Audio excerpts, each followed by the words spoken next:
Beacon Street, 10 miles, 5 communities, hundreds of years of history. Fast forward from Beacon Hill to Fenway, Brookline to Woburn, and you may get dizzy doing the time warp. Isabella Stewart Gardner lived here, Sam and Diane here. Richardson inspired this, John Percantis designed this. Perhaps the oldest French wine resides here, the newest Mediterranean cuisine here. You say you want to learn about Boston? Tour Beacon Street, starting at the beginning, at the top, number 1. We're on the 24th floor of 1 Beacon Street. This is the last vacant floor we have in the building. This is a 30,000 square foot floor, and the building has over 1 million square feet. Call Jim Fox a proud father of a 30-year-old building. I am proud of the building. I've managed the building for 18 years, and I've really enjoyed it. Jim knows every one of its 34 floors and many of his tenants. Whatever they need, from umbrellas when it rains to baseball parties in the lobby, Fox provides. Service, he says, is his specialty. We specialize in view, too. You have city views, you have river views, views of the park, or long-range views looking out over Back Bay. And just about anything that's happening in the city, if it's moving at all, they're going to go by 1 Beacon Street. But to see the view, you must sign the lease. This floor is available for about $120,000 a month. This is the special part of it. Another option is to befriend this man, who has quite a nice view as well. The one thing I like about paying my taxes, the city takes care of my front yard. You want to be where everybody knows your name. Everybody knows Tom Kershaw's name in these parts, and that's because he created the spot where everybody knows your name, the Cheers Bar, inspiration for the hit TV series. Kershaw's Hampshire House Hotel is home to Cheers and also high above Beacon Street, his home. This is incredible what you did here. Naturally, you decorated it all yourself. Well, I had some help from some professionals. One thing I did have is my mother's art. Boy, she was good. She was very good. She's 102 years old. She's still great.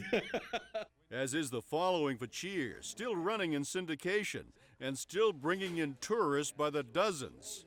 What's the biggest misconception people have when they come in the door here? Well, you know, the biggest is the bar doesn't look anything like the television set. I mean, this is a great chunk of the world where you're Sure located here, sure isn't is. it? It's, well, they call it the sunny side or the sunny slope of Beacon Street. It was one of the first housing developments in this country.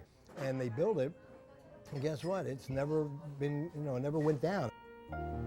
Only up, says historian Edward Gordon, but not too high up.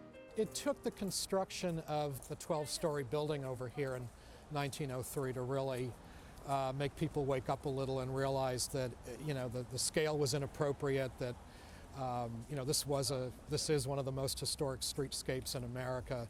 So it helped to jolt people into realizing, you know, what they had. Amble along Beacon and you'll witness every architectural style from the late 1700s to the early 1900s. Beacon Street was carved out as part of a 19th century big dig when the Charles River was partially filled in to create the Back Bay and Beacon Hill.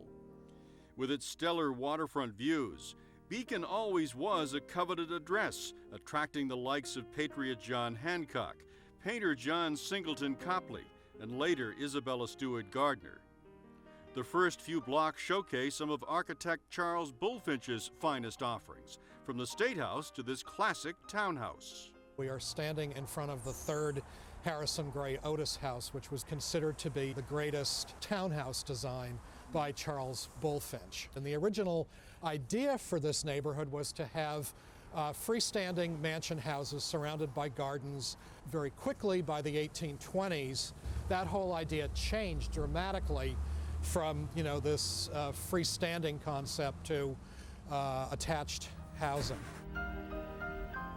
Today's Beacon Street is all about attached housing, with many gems behind its closed doors.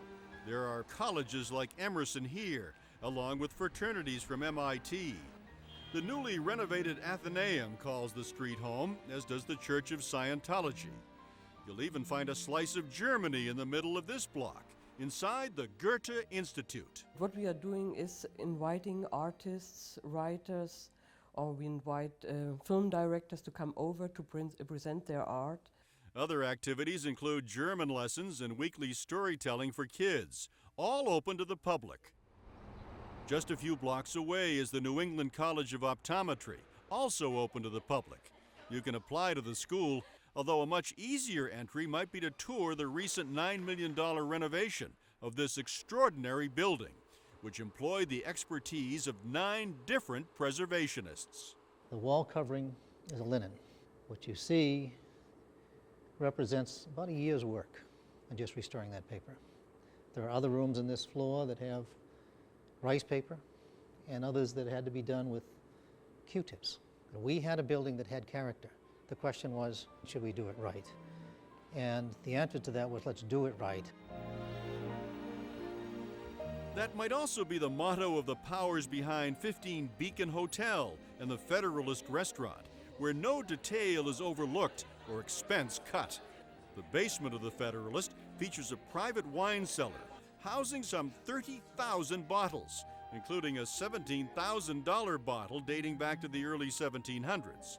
For a fraction of the cost and multiple selections, you can attend one of the monthly wine tasting dinners, hosted by Richard Elias, publisher of the Quarterly Review of Wines. Downstairs here in the wine cellar at the Federalist, it's really the jewel of the restaurant. It's a place where we like to say we have the most fun. The building was built in 1903, but it's a very eclectic building in it. With the mix of the old and new adds to the, I'll say, the old Beacon Street.